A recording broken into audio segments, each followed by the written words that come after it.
نعرہ لگاتے ہیں ہم اہل سنت، تاج شریعت، تاج شریعت۔ حضرات گرامی، وہ رات آنے والی ہے، وہ بخشش والی رات آنے والی ہے جس کو ہم شب برات کہتے ہیں۔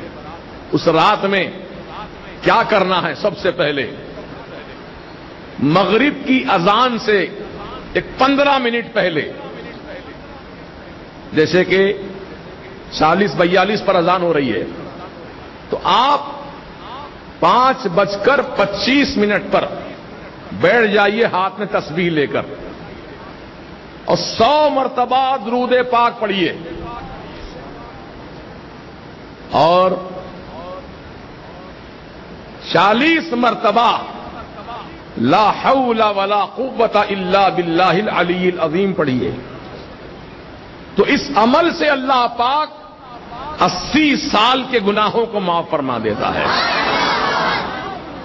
آپ کہیں گے حضرت 80 سال کے گناہ بخشے جاتے ہیں اس عمل سے، میری عمر تو 80 سال کی ہوئی نہیں، پھر 80 سال کی عمر نہیں ہے تو 80 سال کے گناہ بھی نہیں ہیں۔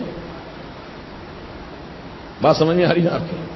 اب آدمی اگر 80 سال کا ہے تو 80 سال کے گناہ بھی ہوں گے اس کے، لیکن جس کی عمر ہی 80 سال نہیں ہے، ابھی تو 10 سال کا ہے، 15 سال کا ہے، 20 سال کا ہے، 25 سال کا ہے، وہ پوچھتا ہے کہ میری نیکیاں تو، میرے گناہ تو اتنے نہیں ہیں، میں تو 25 سال کا ہوں، بھی 80 سال تو اور آگے بہت زیادہ مجھے جینا ہے۔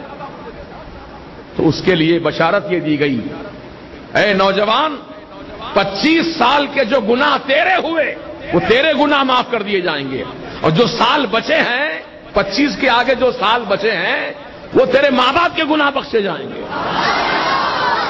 سبحان اللہ، یہ ہے اس عمل کی برکت۔ تو آپ یاد رکھیں گے، بھول جائیں گے۔ کب پڑھنا ہے یہ؟ مغرب کی نماز سے پہلے، اذان سے پہلے۔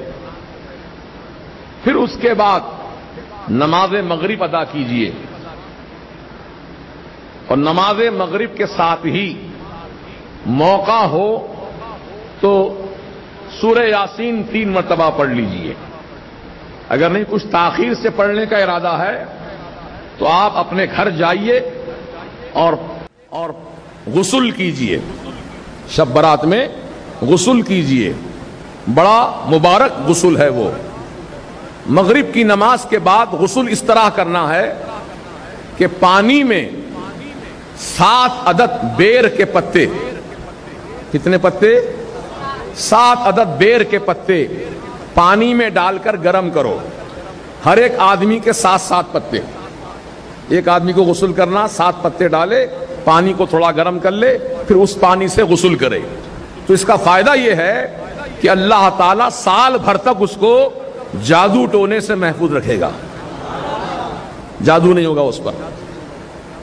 اب جو پہلے سے ہے وہ تو اس کا علاج کرانا پڑے گا، اس کو ہٹانا پڑے گا، لیکن آئندہ سال، یعنی یہ شب برات سے لے کے آنے والی شب برات تک، اب اس 1 سال کے عرصے میں کوئی نیا جادو اثر نہیں کرے گا۔ یہ اس کا فائدہ ہے۔ اب لوگ ڈرتے ہیں یار بیر کے پتے نہانے سے، کیونکہ اکثر جو ہے جو انتقال کر جاتے ہیں ان کے لیے جو غسل کا پانی گرم کیا جاتا ہے اس میں بیر کے پتے ڈالے جاتے ہیں، ہے نا؟ اب لوگ ڈرتے ہیں ابھی تو زندہ ہیں، ابھی ہم بیر کے پتے ڈال کے نہانے سے کہ مردہ تو نہیں ہو جائیں گے؟ استغفر اللہ، بدگمانی چھوڑو، اس کے فائدے پہ نظر رکھو۔ بیر کے پتے ڈال کے نہانے سے کوئی آدمی مردہ نہیں ہو جاتا ہے، بلکہ انشاءاللہ اس کو نجات مل جاتی ہے بلیات سے، اور جادو ٹونا سے بالخصوص اللہ پاک اس کو محفوظ رکھتا ہے۔ یہ بیر کے درخت میں بڑی تاثیر ہے، اور حکما فرماتے ہیں کسی کو جلدی بیماری ہے، اسکن کی بیماریاں ہیں، بہت سے لوگوں کو وفا، ڈینڈرف جس کو بولتے ہیں، سر میں ڈینڈرف، باریک باریک سفید قسم کا بھوسا نکلتا ہے، سر کھجاتا ہے، جسم پر کھجلی زیادہ ہوتی ہے، تو ایسے تمام افراد بیر کے پتے ڈال کر پانی سے غسل کرنے سے جلدی اسکن کی بیماریاں انشاءاللہ ختم ہو جائیں گی۔ یہ اس کے فوائد ہیں۔ اور یہ بیر کا درخت کہاں سے آیا معلوم آپ کو؟ یہ جنت سے آیا ہے۔ بیری کا درخت جو ہے جنت سے لایا گیا۔ کب لایا گیا؟ جب سیدنا آدم علیہ السلام کا وصال ہو گیا تو ان کو غسل دینے کے لیے جنت سے بیر کے درخت کو لایا گیا، اس کے پتے ڈال کر پانی کو گرم کیا گیا، پھر آپ کو اس سے غسل دیا گیا۔ وہی سلسلہ چلے آ رہا ہے۔